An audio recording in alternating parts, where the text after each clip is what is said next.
Hey guys, it's Robin, our Silent Crafts, and welcome to my craft room. Today we are going to make a pin cushion that also has a spot to hold your clips. Plenty of room to stab some pins into it on either side, but it also has a spot for you to put your little quilter's clips. Many of you have figured out that I enjoy making pin cushions. They're quick little projects, they're fun to make. I love all the bright colors, and this is something that you guys have been working on. Now, I've had my eye on these for a little bit too, and I knew we were going to be making these this year, so I thought since you guys are making them already, let's go ahead and make them together now. This is the simple version, just 2 fabrics with the third with the little flappy thing here. I've made a few of them. This is my very first one. I did make a little bit of an oops, and I sewed this into the seam, and then I had to cut it out. So this little cute owl guy is now officially mine. And then at the end of this video, I'm going to show you a couple of other ones that I made, but let's just stick with these plain and simple ones first, and then you can see how you can change them up to get a little creative.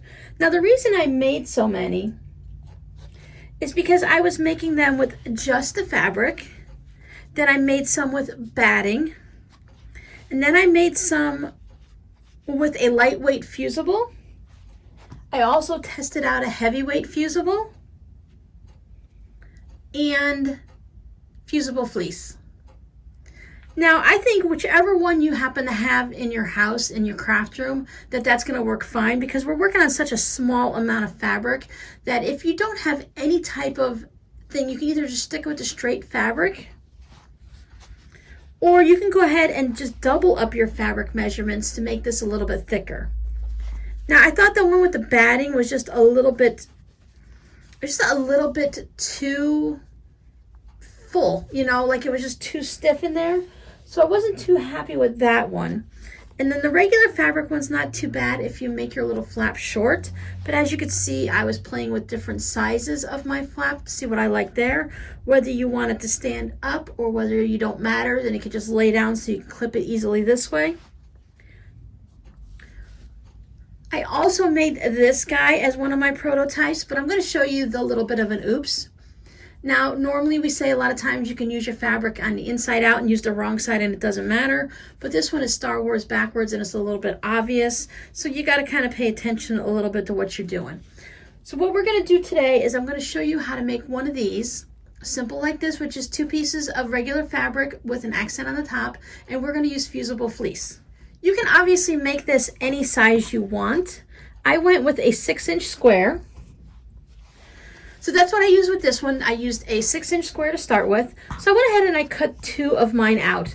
Now, you can wait to cut the second piece out until after we go ahead and add this piece in, because the top will go ahead and shrink in by 1/2 inch. But depending on what your seam allowance is and how perfect it is, I decided to just go ahead and cut 2 6-inch squares out myself. And then if I have a little extra fabric to trim, then that's no big deal. My little strip here is 2 inches by 6 inches, and I'll show you how I figured that out. 2 inches is going to be the width, so whatever you want to do, because you're going to be folding it over. So depending on how high up you want this, we're going to be sewing this in between here with a seam, so you are going to lose 1/4 to 1/2 inch, depending on how big your seam is. So you're going to go ahead and double that. And as you can see, I put fusible fleece only on one side because I didn't want it super thick. And I'm also choosing not to put any quilting. I did make a scrap piece where I quilted it just to see how it felt and looked. And I think it's perfectly fine just like this, but you can add a few lines of quilting if you'd like. So decide which one you want to be your front and which one you want to be your back. I think since I have a larger, I've got the tractor almost in the center, I guess this one, it really doesn't matter too much, but I think I'm just going to go ahead and leave this one as my back. So I'm going to set that aside. And on my front piece, I'm going to make a diagonal cut from corner to corner. Either corner is fine. You only need to do one. Just go ahead and slice it. If you don't have a rotary cutter, you can draw a line with a ruler on the back of it and then just cut it out with scissors. So you just take your ruler and lay any type of a school ruler down corner to corner and draw it with a pencil or a regular ink pen or something like that, and then just take it with your scissors and cut it. Now I chose to cut mine 6 inches long because when I do this, and I'm going to lay this in here and sew it back together, I want to make sure I had a little bit of room on each end here, because that was part of my mistake here. I got a little too close to the end, as you can see, and that's how I got stuck in the seam. I also have a little trick to show you how to avoid that, and it's really simple as just moving it out of the way. I'm also off center here, so I'm going to show you a little bit of a trick on how to make sure you stay centered. But I'm just going to take this measurement,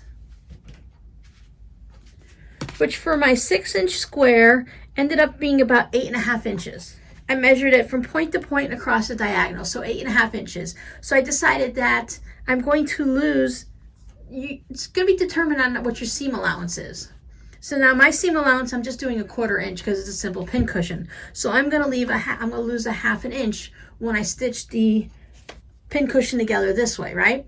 So that brings me down to 8 inches. So then I wanted to go in a little bit shorter just to make sure I had enough room on each side so that it sit nicely on the top and didn't get too close to my edges. Now it's your pincushion. If you want to make it longer, go ahead. You want to make it just a little short one, you can have a couple little short ones or just one little short one. Remember, it's your project. You can make it any way you want. So I decided to go with 6 inches because I'm also going to be sewing each side 1/4 inch. So that's going to bring it down to 5.5 inches. And I thought that was a nice distance when I was testing these out. This one I started at 6 inches, and I thought it just left me just at right about a room, and it filled up this whole diagonal area nicely without going over to the edges of the pillow. Because basically that's what it is. We're just making a mini pillow. So before I work on this, what I want to do is I want to take this over to the sewing machine. Go ahead and put some type of, if you're just going to leave it with fabric, that's fine. If you're going to put some type of interfacing, if you only have a lightweight and you want a little sturdier, go ahead and put 2 layers on it. Put down, fuse your one piece, and then go ahead and fuse another second piece. Put your batting in there, anything you want. You could put in a piece of felt or a piece of fleece or a piece of flannel, whatever you happen to have. This is truly going to be a scrap project. Then I'm going to take it and I'm going to fold it right sides together. I'm going to take it over to the sewing machine and I'm just going to go ahead and sew 1/4 inch down each end just to seal those ends like this. So I'm going to go ahead and take this over and stitch these seams, and then I'll show you what it looks like. So I went ahead and just stitched down both ends right sides together. There's my 1 layer of fusible fleece. And I like to go ahead and just trim these corners just ever so slightly up here at the folded part. I just want to take just a little bit of a nip off of that corner, not a lot, just the slightest bit, just so that we don't have a lot of bulk in that area when I turn it around. I just go ahead and put my thumbs in and push this with my fingers, and I just gently flip it around. And I take my little crochet hook or a knitting needle, chopstick. Then I'm going to take this over and I'm going to give it a good press at the iron. Okay, gave it a nice good steam press. Now if you wanted to, you can go ahead and add some quilting to this or just leave it as is. I'm going to leave it as is. Well, what I want to do is I want to just fold this in half, put a little finger crease here. Then I would take one of my pieces, and on this diagonal I'm going to also fold it in half. Just put a little finger crease there. It's a little light finger press, nothing too big. And when I lay these 2 down and I line up those 2 creases, you can also put a pin there. You can make a mark, whichever works for you. And then I will lay this piece right on top. Since we're making a little clip pin cushion, I'll use my little clippies here just to hold this together so I can take it over to the sewing machine. And with a 1/4 inch seam, at a 2.0, 2.5, whichever your machine is set at that you normally use. Mine's set at a 2.0 for a 1/4 inch quilting stitch. I'm just going to go ahead and take it over, and I'm going to stitch right down along this length here. Okay, a nice little 1/4 inch seam. It's made a nice sandwich. It's held everything together. I like to just give it a nice little press so that the ends here are open. You can try to press this open a little bit. It didn't seem to matter too much for me whether it was pressed to the side or pressed open. I just like to reduce the bulk in the seams on these 2 edges here, so I press those open.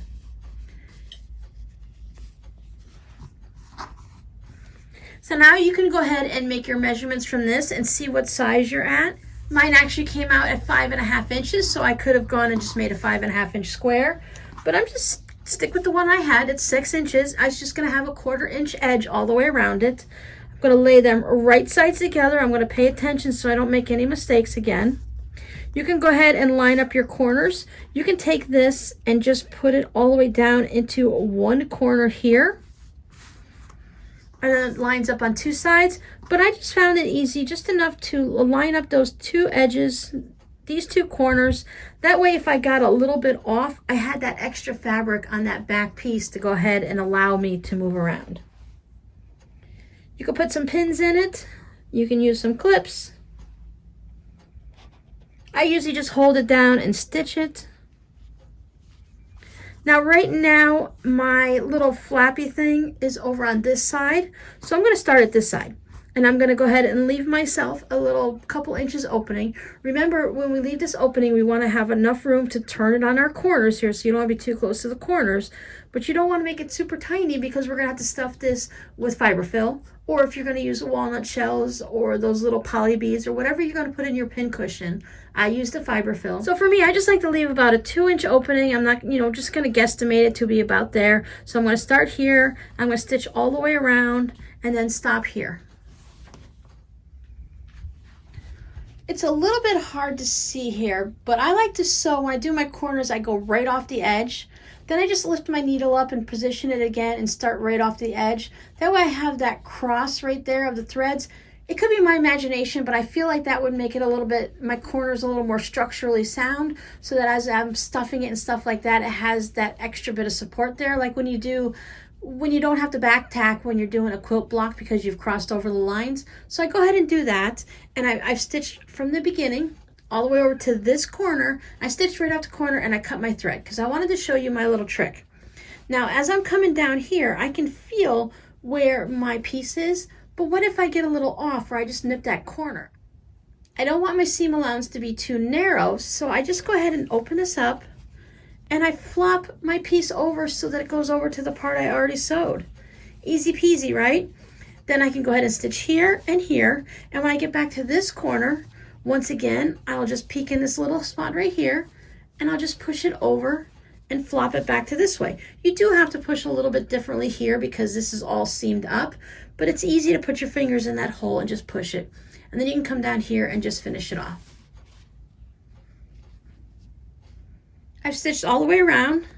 I left my little opening for turning and stuffing. Now I'm going to go ahead and just trim off this excess. Where the extra fabric is here on the opening, I always just leave that.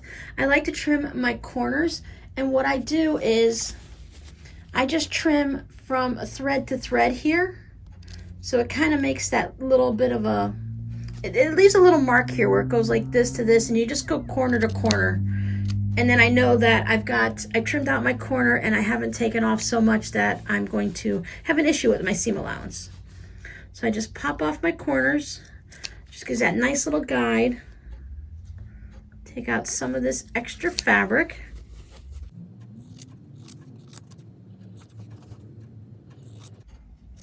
You can use pinking shears if you want, but since this is just a square pincushion, it really is not necessary for that. But if you have them and you want to use them, you can trim this up with a rotary blade. But with that flap in the middle, it kind of makes it a little bit uneven, so that would be a little bit harder to do. You can give this a good press to go ahead and set your stitches like we do when we're quilting if you want. And then you can either use the hemostats to pull it out, but I found that I can just kind of put my fingers in here. I didn't use any stabilizer, any quilt batting or anything like that. This is just plain fabric, so it's kind of easy to pull it out even with that extra flap in the center there. Just don't pull too hard so you don't tear your stitches. Bring out your little turning tool or your corner poker.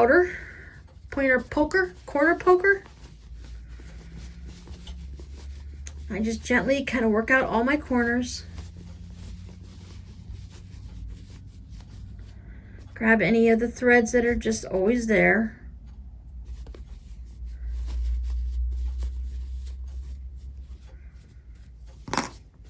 And as you can see, I have it plenty of room with the little flap here. I did not sew it in anywhere. Now I'm going to go ahead and just stuff it with my fiberfill. Remember, we're going to take small pieces and kind of fluff them up a little when we put them in there. It's not like it's going to be a stuffed animal that a child is going to love on, but we still don't want a lumpy pincushion. So I just grab bits, I hold it, 2 fingers in the hole to hold it open, and then I just kind of pull out little tufts, fluff them up, and then stick them in there. Before I get too far, I like to go ahead and just poke it down with my finger into the bottom corners. So we have that area filled up. But this is just like filling up anything. If you've made pincushions before, if you've made pillows, this is nothing new to you. But for someone that has not done this before, this might be a helpful little trick for them. You can only have your opening so much. You could leave this whole section open if you wanted and then just fold it in and then top stitch along the top. I'm going to go ahead and sew mine closed with the ladder stitch. You could do an overcast stitch if that's what you're more comfortable with. And remember, when you're stuffing something, you always end up needing more than you think.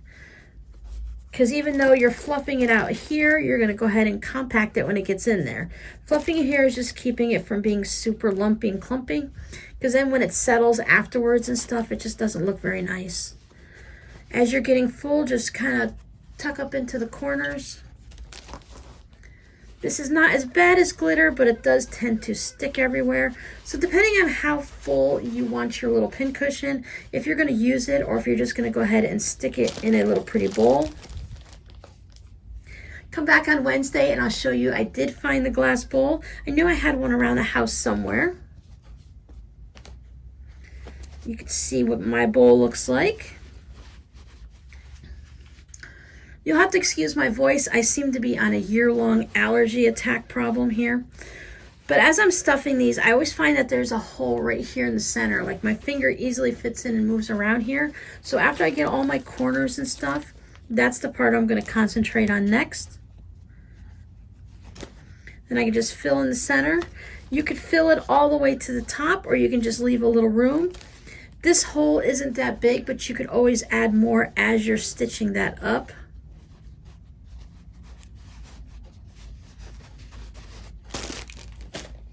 So fill it the way you want, kind of give it a little squish around. Make sure everything feels nice. And then you're just going to go ahead and take your thread and you're going to do your little ladder stitch or an overcast stitch and seal that up. You could put some of that fusible tape or double-sided fusible in there and go ahead and iron it. I do find it a little difficult. If you're having a really hard time sewing your hole closed, you can take the center and really compact it down so that when you bring this up here, you can easily put a couple pins or you could put a clip in it. You can take this over to the sewing machine and sew it if you put a couple pins here. That would be perfectly fine. And then after I have it all sewed, and then I go back and I fluff it up. So I'm going to go ahead and sew this closed so you can see what it looks like when it's all done. So give it a good squish and fluff all your fluff around inside there after you've gotten everything sealed up. Then you can go ahead and test it out. Put a couple of your little clippies on. You can actually fit a decent amount across here. Add some pins if you want to also, and you're all set. You can make this any size you want. Your center strip is just going to be based on whatever your diagonal cut is. If you want to, you can go straight across in either section this way, or you can just stick with the diagonal because that gives you a lot of space too to put your pins on both sides. So I have made this one with you guys. If you've seen this one, my oops, my inside out wrong fabric. I had a lot of fun working on these today. I also used one with a string block. I just took a 6-inch string block. I cut it opposite of the way that I stitched it. This one has that stiffer interfacing in it. See how that one stands up nicely when I'm going across those seams like that? But then if I touch it too much, it just goes ahead and falls over. So it's a little bit finicky. So these pincushions were really easy to make once I kind of figured out all the little tricks and how not to sew it into the seam, which was the biggest one. That was very frustrating. So if you like to use both pins and clips, go ahead and give one of these a try. They're really quick and easy to make. You can use up some of your scraps, or just use a charm square. You can make them any size you want depending on how many clips and pins you have. I will be showing this one over on Patreon in February. Patreon is a subscription site where you can go over and for a monthly fee, you can go ahead and support this channel. And I show different videos each week depending on your tier, and we work on a variety of projects. So this will be February's project for one of our weeks. For more information, just go ahead and look down below. I have a link to my Patreon page, and it'll list all the different tiers and explain everything. I have some videos up explaining what it's about and what's going to be happening this year. So thanks for hanging out with me again and being creative, and I'll see you guys next time. Bye.